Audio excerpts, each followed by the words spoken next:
பாரதிய ஜனதா கட்சியின் சார்பாக ஜூன் 25 பாரத அன்னை கண்கள் கட்டப்பட்டு கைகள் விலங்கூட்டி பேச்சு சுதந்திரம் இல்லாமல் இருட்டறையில் சிறைச்சாலையில் அடைத்ததை போல் அன்றைய காலகட்டத்தில் 1975 ஜூன் மாதம் 25ஆம் தேதி பாரத பிரதமராக பொறுப்பு வகித்துக் கொண்டிருந்த திருமதி இந்திரா காந்தி அவர்கள் எமர்ஜென்சி ஒரு அவசர பிரகடனம் கொண்டு வந்தார். தேசத்தின் வளர்ச்சியாக தன் வளர்ச்சியாக பாரத பிரதமர் 3வது முறையாக அரியணை ஏறி மக்களுடைய கடமையை ஆற்றுவதற்கான 3வது வாய்ப்பினை வணங்கி ஏற்றுக்கொண்டு பாரத அன்னையினை முழுமையாக வானளாவிய மகிழ்ச்சியினையும் வளர்ச்சியினையும் நாட்டு மக்களுக்கு வழங்கி கொண்டுள்ளார். ஒருபோதும் பாரதிய ஜனதா கட்சி இந்த அடக்குமுறை காங்கிரசினை செய்ததை மறுக்காது மன்னிக்காது என்பதை இந்த நேரத்தில் தெரிவித்துக் கொள்ளும். முன்னாள் கவர்னராக பொறுப்பேற்று வகித்த நம்மளுடைய மரியாதைக்குரிய தமிழிசை சவுந்தரராஜன் அவர்கள் தலைமையிலும் மற்றும் மூத்த நிர்வாகிகள் எல்லாரும் ஒன்று கூடி கவர்னர்களை அந்த சந்திப்புல நான் அந்த குழுவில் இடம்பெற்றிருந்தேன். நேற்று சந்திப்புல போய் கவர்னரிடத்தில் ஒரு நீண்ட விளக்கத்துடன் ஆளுகின்ற மரணத்தை தருகின்ற தமிழக மக்களுக்கு விடியல் என்றில்லாமல் கொள்ளி வைத்து மரணத்தின் மூலமாக கொள்ளி வைத்துக் கொண்டிருக்கும் திமுக அரசாங்கத்தினுடைய அராஜகனை போக்கினையும் மற்றும் இதன் மீது உரிய நடவடிக்கைகள் எடுப்பதற்கு காவல்துறை கைகள் விலங்கூட்டப்பட்டுள்ளது. இதை நேரடியாக சிபிஐ விசாரணைக்கு கொண்டு செல்ல வேண்டும். அதே மாதிரி சட்டசபையில் இதற்காக பேசுவதற்கு அனுமதியும் கிடையாது. அப்படி பேச ஆரம்பித்தால் உடனடியாக அவர்களை வெளியேற்றம் செய்வதற்கான கவனத்தை மட்டும்தான் கொடுக்கின்றாலே தவிர தன்னை தேர்ந்தெடுத்த மக்களுக்கு தனக்காக ஆட்சி அமைத்து கொடுத்த மக்களுக்காக இன்று வரை முதலமைச்சராக இருக்கக்கூடிய திரு ஸ்டாலின் அவர்கள் கள்ளக்குறிச்சிக்கு செல்லவில்லை.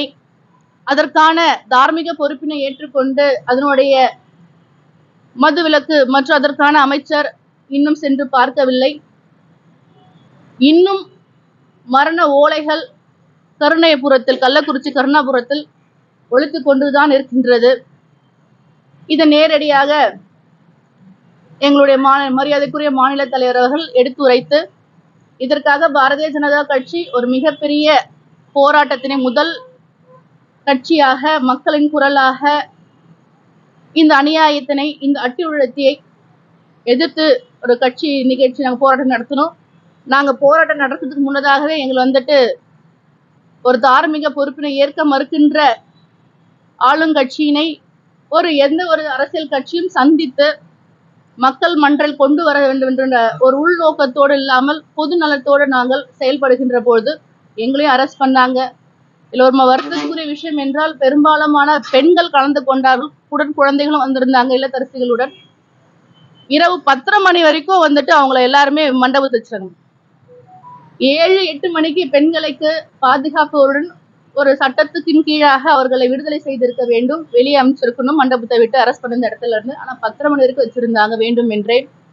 சில பெண் காவல் அதிகாரிகள் பெண்களை தன்னுடைய பூட்ஸ் காலினால மிதிச்சிருக்கிறாங்க வேண்டும் என்றே. இத மாதிரி ஒரு அராஜகமான போக்கு, இதையெல்லாம் கண்டித்து நேரடியாக சிபிஐ விசாரணை கொண்டு வர வேண்டும். உண்மையை கண்டறிய வேண்டும். இதற்கான இந்த மெத்தனால் ப்ரொடக்ஷனுக்காக யார் அவர்கள் உயிர்கொல்லியாக இருக்கின்ற மனிதனுடைய குடலை முழுமையாக நாசம் செய்கின்ற அந்த மெத்தனாலை அருந்திய மரணத்தை தழுவியதற்கு விசாரணை வேண்டும் என்று நாங்கள் கொடுத்திருக்கோம்.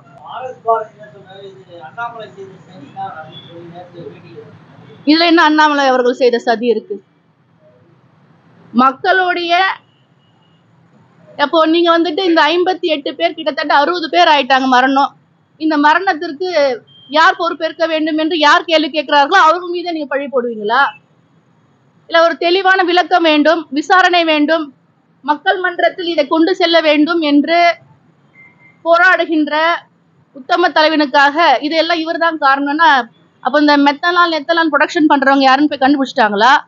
இது என்ன ஒரு அபத்தமான ஒரு குற்றச்சாட்டு, வேடிக்கையான குற்றச்சாட்டு. அதான் சொன்ன, எதை தின்னால் பித்தம் தெளியும், எதை செஞ்ச சென்னுட்டு அவங்களுக்கு ஒரு துடுப்பு சீட்டு இந்த RS பாரதி, அது வெங்காயம். அது அப்பப்ப வரும் போகும், என்ன பேசுறதுன்னு தெரியாது, குரல் கொடுப்போம். சட்ட ரீதியாக சந்திக்க வேண்டியது தானே. சட்ட ரீதியாக சிபிஐ விசாரணை வரும்போது ஆளுகின்ற கட்சி திமுக இது முழுக்க முழுக்க வந்துட்டு எங்களுடைய மெத்தன போக்கோ எங்களுடைய அஜார்க்கையினால இது நடக்கல, சந்திச்சுட்டு போக வேண்டியது, பதில் சொல்ல வேண்டியது தானே. அந்த திராணி இது திராவிட கட்சியா இருக்கின்ற திமுகக்கு இல்லையே. ஏதாவது ஒரு சப்ப கட்டு திசை திருப்புகின்ற நோக்கில பேசுறதெல்லாம் வேடிக்கையான விஷயமா தான் பார்க்க முடியும். இப்ப இது அரசியல்னா எது அரசியல்? ஒரு உயிரினங்கள்லாம் செத்து போயிருக்கு. ஒரு மாடு ஒரு ஆடு இறந்தா கூட காப்பீடு தருகின்ற அரசாங்கமாக தான் இருந்து கொண்டிருந்த தமிழகம். ஆனால் இன்னைக்கு கொத்து கொத்தாக மக்கள், மனிதர்கள் அவங்க எல்லாம் செத்து மடிஞ்சிருக்கிறாங்க. அதுக்கு கள்ளச்சாராயம் காய்ச்சியவர்கள் காரணமா இருக்கிறாங்க. விஷ சாராயம் என்று கூறப்படுகின்றது, ஒப்புக்கொள்ளப்படுகின்றது. ஆனா வந்துட்டு இதை ஏற்க மறுக்கிறது ஆச்சரியமாக தான் இருக்கிறது.